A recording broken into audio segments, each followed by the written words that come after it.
Sure, coming at you today in Raid Shadow Legends. Welcome to the video, guys. Send us some positive vibes, some love your way today, especially if you need it out there. I'm gonna do it, guys. I'm gonna get my first mythical champion on the entire account. There is a Primal Shard event going on at the time of this recording, by the way, but I have not pulled any yet. I'll probably record that video after this one, but I need my first to be Lady Mikage.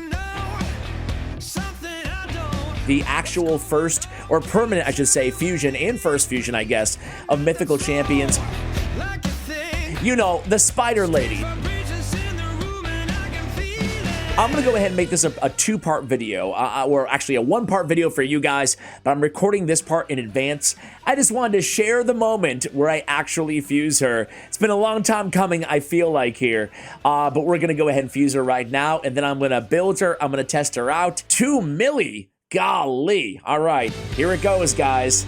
The first mythical champion on the account. I don't think I even have enough books to book out one. Book out one mythical champion. Oh, that's very nice, but it's kind of a bad time right now.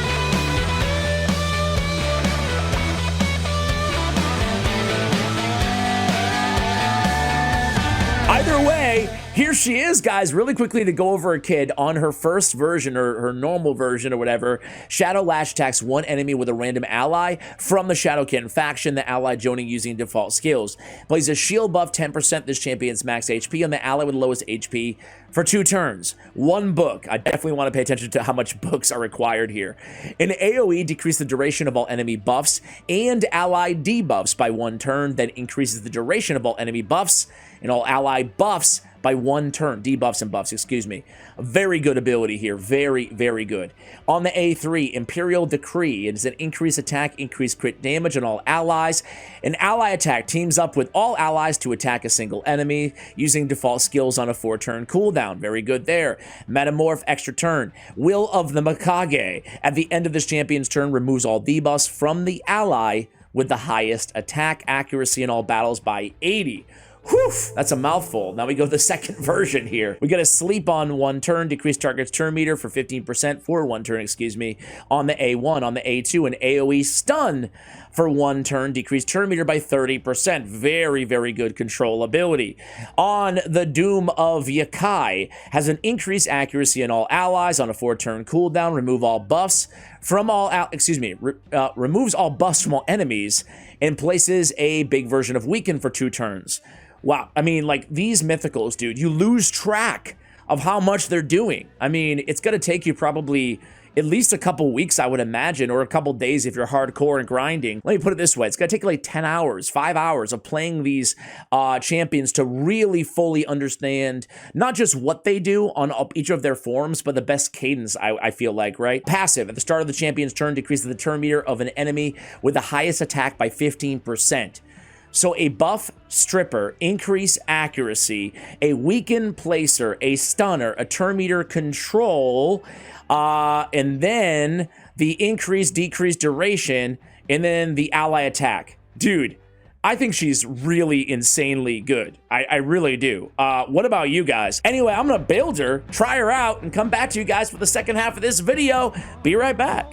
All right, guys, so 5 days later, 5 days of playing around with Lady Mikage after I built her in the first part of today's video, and I even dug out the same hoodie, just for some continuity for you guys. Perfection. By the way, massive shout out to Echo Gaming, Echo Diablo, Echo Call of Dragons. My man Echo has like 8 YouTube channels. I can't even keep track with him anymore, but I really love that creator. Anyway, guys, here we are in-game, Lady Mikage. First off, I saw on the Hell Hades website, you know, these are the rankings per area for Lady Mikage. I imagine if you guys don't have her yet, most of you guys will eventually have her, right? Like Rosin the Scarhide. I mean, only a lot more difficult to get your hands on, right? But a permanent fusion, hopefully, you know, some of you guys are probably watching years in the future right now. Anyway, you can see her ratings, excuse me, on the second form are quite a bit better, I would say, across the board. I'm going to take a quick refresher and take a look at her kit and show you how I built her as well. I did not book her out. Golly, these books actually have an offer right now in game. Oh, but just the last thing here. They give her a 4. I can't scroll up. I don't know what, do I have to, okay, there we go. They give her a 4 out of 5. Am I crazy? Am I crazy? She feels better than a 4 to me. She feels better than a 4. Overall, I found myself now that I actually have my hands, not just on Lady Mikage. She's my first. She's my first. You always remember your first. But in the last 5 days, I pulled another 2, right? So now I have a shard opening. I'm not sure which order I'm going to upload these videos. Sorry, I'm a mess today, guys. Forgive me. Oh my God. Don't worry, you'll get used to it. But I'm overall like pretty bullish on these mythicals, man. I mean, they're impossible to get. But I'm literally typing mythical. I'm not going to cut that out of the video either. You ever do that? Type something while you say something? I'm like, why isn't she coming up? I'm typing mythical. Come on, man. Lady Mikage. There we go. Right next to Lady Kimmy and Annabella. Oh, all the ladies. All the ladies. What's up, ladies? How you doing? Tired of the way he treats me. We already talked about her kit. We already talked about her aesthetically. I built her to be like a Hydra clan boss beast. There's only one problem, man. Ooh, and it's a big one. Plarium. I mean, I can't be the first one to mention this, but the AI on mythicals, they never change forms, man. They never change forms. So I have to go in manual with any mythical champion that I want to run on auto. To me, it's like it's basically unplayable because how many of you guys go out there and auto an entire Hydra battle? Most of you guys probably do it like me. You kind of have it on the background, you do a few runs, you auto reset a few times, try to get a better score, and then maybe you'll go in and take it manual when someone gets eaten just to make sure they're not devoured or whatever, and that's about it. So I'm not gonna go in there and do the entire battle, 50 minutes per Hydra battle. Anyway, am I alone there? I don't know. I love her spider form. I mean, she's got a big caboose going on right there with a spider. Wiggle, wiggle, wiggle. I really like this champion. I know. Anyway, as I said, I didn't book her. Let me show you. Let me show you real quick. Oh, look at this. The Steel Deal Pack. It's almost like Plarium planned it. They're like, oh, you want to see how much we charge to book her out, Ash? Right at your service. Right on cue. Johnny on the spot. We have mythical books, and then they go down. Of course, it always gets... Man, psychologically, you'd think that giving the best thing first would be the best. I don't know about you guys on these packs. I always just get disappointed the more that I go. And by the end, I'm like, psychologically, I'm like, yeah, this is stupid. No way. I don't think I've ever bought these escalating deals because it just gets worse and worse. And by the end, you're talking yourself out of the deal. You're like, yeah, golly, what? What is this crap? Tag team arena tokens or classic arena free fills, whatever. Anyway, they're charging me on the Steel Deal. So apparently this is like way better than the normal deal. They're charging me for 10 books, $100. And will that even book her out, I wonder?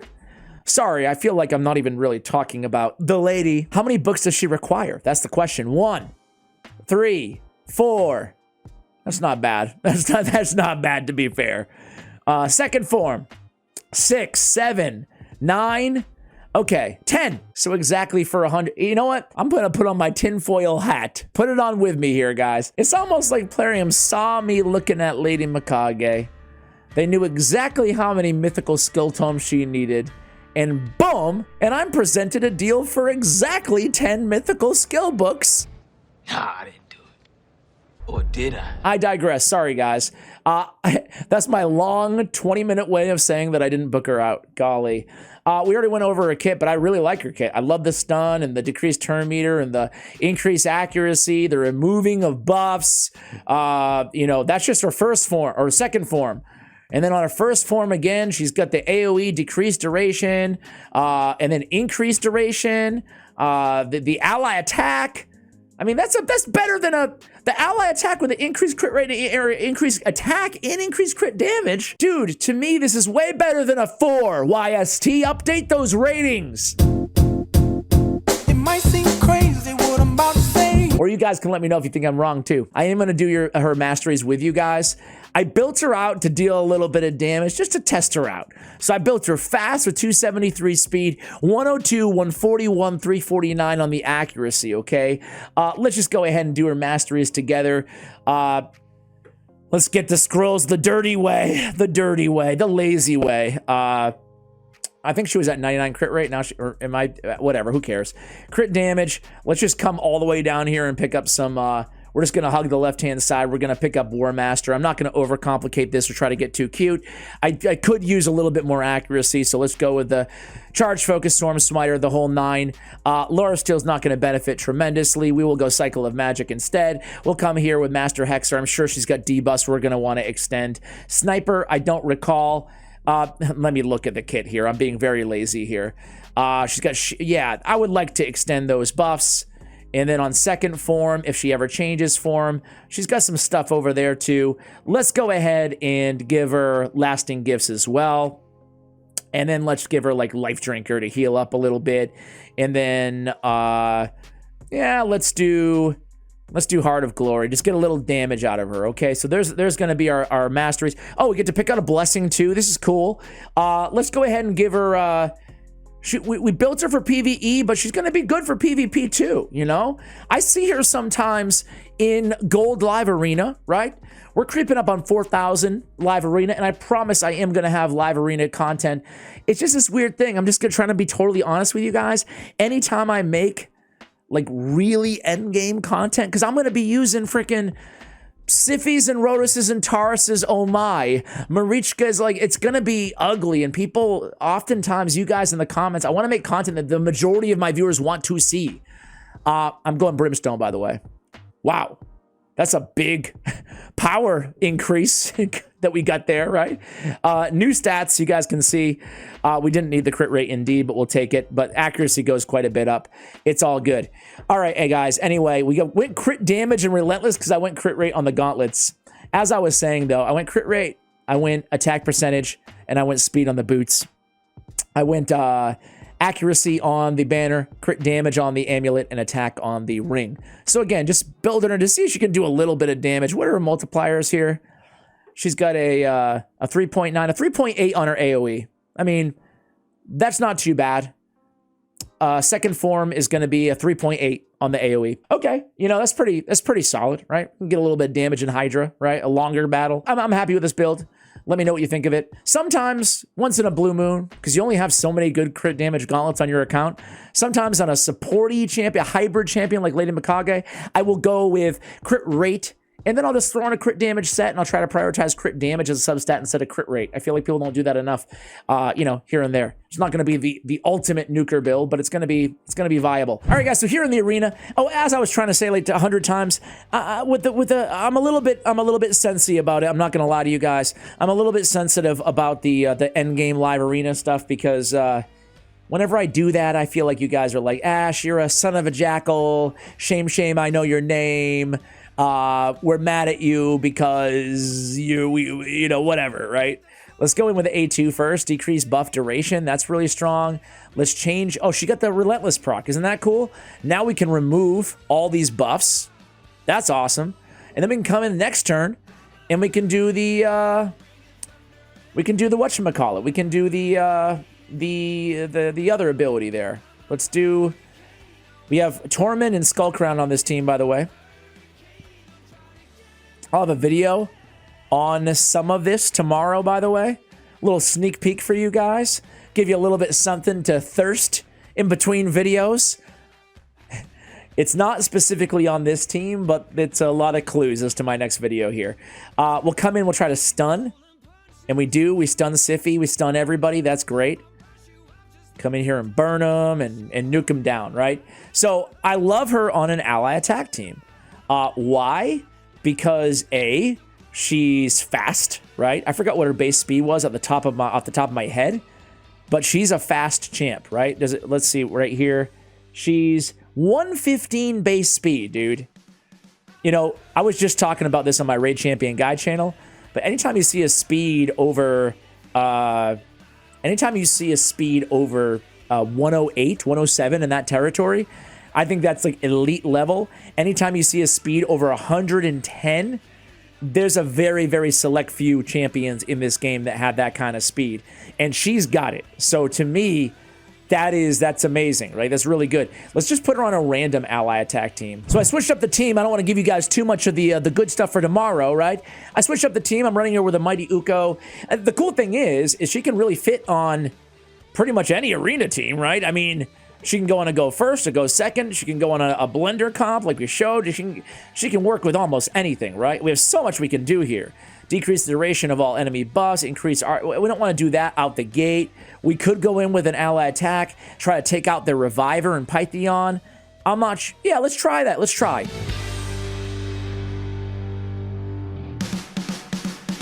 Oh, we did. It worked. I mean, that was awesome. You know? Let's poke the... Aw, man. 3 weak hits. I thought we'd at least get one landed there to kill him and get the... Sometimes, even though he's going to return to life and all that stuff, sometimes what I'll do is I'll still try to kill... With Harima's A2, I'll still try to kill Sun Wukong just to get the instant activation without putting the A3 on cooldown.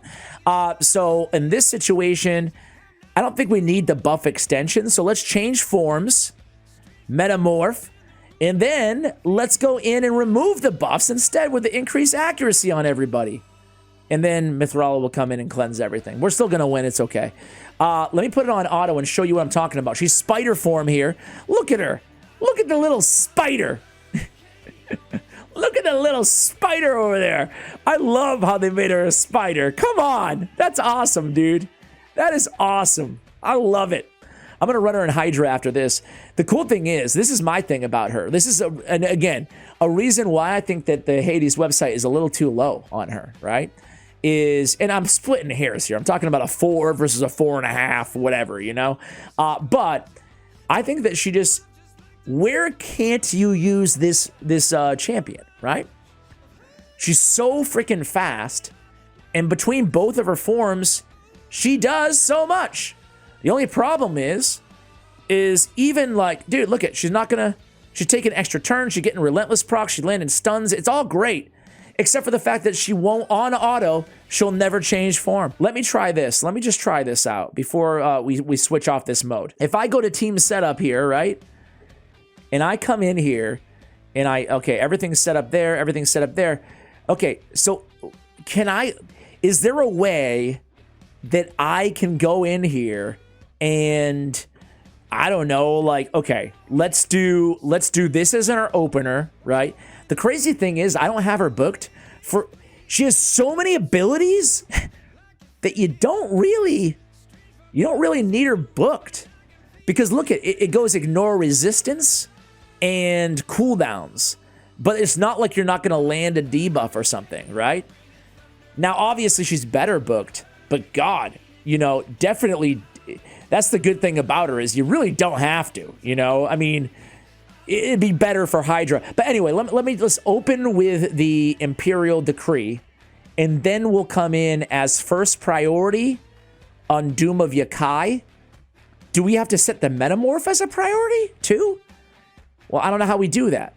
Let's just try it this way and see what happens. Let's see if she changes forms on auto all by herself. I'm new to Mythicals, guys. I'm sorry, I'm new. It'd be very embarrassing if there was like an easy fix that I don't know about. But I don't think there is. I don't know, guys. All right, so here she goes. She's going to open with an ally attack. No, yeah, there she goes. Cool. And then she gets the extra turn. She didn't change forms. So I guess I have to come in there and make... I guess the best I can hope for is... See, she's not changing. Even though I have it as first priority. I guess I have to make the Metamorph the first priority. Let me just... Hopefully you guys find this even somewhat interesting, you know? What is this team? Golly. Let's now open with this. Open first choice. Open first choice. And then we'll put this as first choice, and then we'll put this as second choice. That way she prioritizes metamorphing back when she's done with everything. Does that make sense? Only problem is it's still not going to be ideal because I can't go in there and get all the abilities that I want on each form in order, factoring in metamorph cooldowns, right? There's a lot there. Anyway, here we go again. Take 2. She goes in, she does her ally attack. So far, so good. Hey, it worked! Okay, so I guess that's how you have to do it. You have to go and actually prioritize the metamorph. Problem is, though, well, we did do second priority. Okay, so this is how you work with a, we're figuring out together on the fly here, guys. This is how you work with a mythical. You need to prioritize first and second option as the metamorphs. Hopefully, let's see what she does right now. Let's see what she does. Is she gonna? She can't metamorph back, which is great, because we want her to use the other abilities on her second form. And then once she's ready, once she's used her all her abilities, the cooldown should be done on the metamorph. She should come back. Yep, it worked. Perfect. All right, guys, we figured it all out together. Isn't that cool? Let's run her in Hydra Clan Boss, guys, and see how she does in Hydra. Now, this is an area where she would benefit in being fully booked out, right? So Hydra, we're going to run her in Hydra Brutal, and I'm not going to run the entire team. I just have her in my normal team. I think I subbed her out for Krisk or Graz or Iron Gut. Either way, I feel like, again, just to my point earlier on this champion, right? I really feel like you can use her almost everywhere in the game, man. Gosh, she could help you out so much in progression, you know? I guess old school clan boss, yeah. You know, Magma Dragon, Dreadhorn, maybe some areas, but for the most part, I feel like she's very, very, versatile in her use case. First choice, so we could go like second choice, and then third choice. Let's do that. And then, yeah, that's cool. And then we'll go, again, the same deal. First choice, opener. We'll just treat everything like a second choice, and then third choice by the time it's off cooldown. All right, cool. So that's how we'll set her up. Let's go ahead and just look at her in action. Admire our beautiful spider woman for a little bit. If you guys have her, let me know what you think of her. Let me know. So we do have an AoE on the A1 with Cupidus. We have a Hexer on the team in Michinaki. 2 debuffers in Michinaki and Venus. Buff Stripper in Venus. She goes in with the A2. Next turn, she should metamorph and then go with the A3. Well, I should say 3 buff removers with Michinaki, Venus, and her on the team. So I think she has like some pretty nice synergies with this squad. There she goes, spider form. Perfect. Yeah, man, I really like this champ. I think she's going to be great for Hydra. I love that A2 of base form with the buff extension and decrease. Like, I think those moves are amazing in the game. Yeah, I really like her kit. I really think I think she's worth fusing. I think she's worth going for. I think, honestly, I think even the legendaries pale in comparison to her that you need to fuse her, you know? Personally. I especially do like Kira, the Watcher, as a progression champion. She's part of the fusion, one of the 2 legendaries. But I don't think she can hold the candle personally. She's quite a bit different, but like in terms of her overall utility and use case, I would not put her anywhere near the same level as Lady Mikage. So I would definitely, you know, fuse with confidence. And I feel like whether you're endgame or, I mean, look at this. And she's bringing a lot to the table, man. I'm really impressed with her. I gotta say, my first mythical champion, and I love the mechanic. I feel like it's a lot of strategy involved of like figuring out when you want to change forms because of the metamorph cooldown. I think it's a well done mechanic. It took me 4 months to get my hands on one because I vowed not to pull any primal shards until there was a 2x mythical chance. And then there was at the same time. I also fused her. And I have to say, overall, I'm really, really impressed. Look at her. She's getting the extra turn. She's metamorphing all over the place. And it definitely how I set her up here in terms of the AI, the team AI customization, the setup. This is definitely how you want to go with these mythicals, right? Exactly how I did it. Just choosing your own priorities obviously is going to change. But now I feel bad for the people who clicked off after in the very beginning, I was like, she's bugged or something, man. There's no way to change forms. Although I will say, even in just the auto AI that Plarium sets, it'd be kind of nice. It'd be kind of nice if they went in there and just made her change forms already, you know? But whatever, it is what it is. At least we have the team setups to lean on. So far, so good with this team. I'll let it run a little bit here. Well, you know what? Let's just let it run a couple more turns. I think you guys kind of get the point, right? And let's just do a quick little damage check. I don't think she's going to be a big DPS, but she does have that 3.8, you know? We did go with War Master as well. She's getting the extra turns. I love this, man. She's not hitting for much damage at all, but whatever. She's not a nuker, you know? Let's end battle and just take a look at her numbers. And let's see. So she's at 1.6 million. Honestly, that's great for her role. You know? Tuana Rock, by the way, you might not think of her as a damage dealer, but kind of like a Molly Tankard. She hits really hard, even though they're single target, just like basic abilities, you know? But yeah, I'm happy with 1.6, given everything she's bringing to the table, guys. There it is, my first mythical, and I love her. What about you guys? Let me know if you plan on going for her at some point in the future. Hopefully you've enjoyed this video, as haphazard and scatterbrained as it was. Much love, and as always, take care, guys.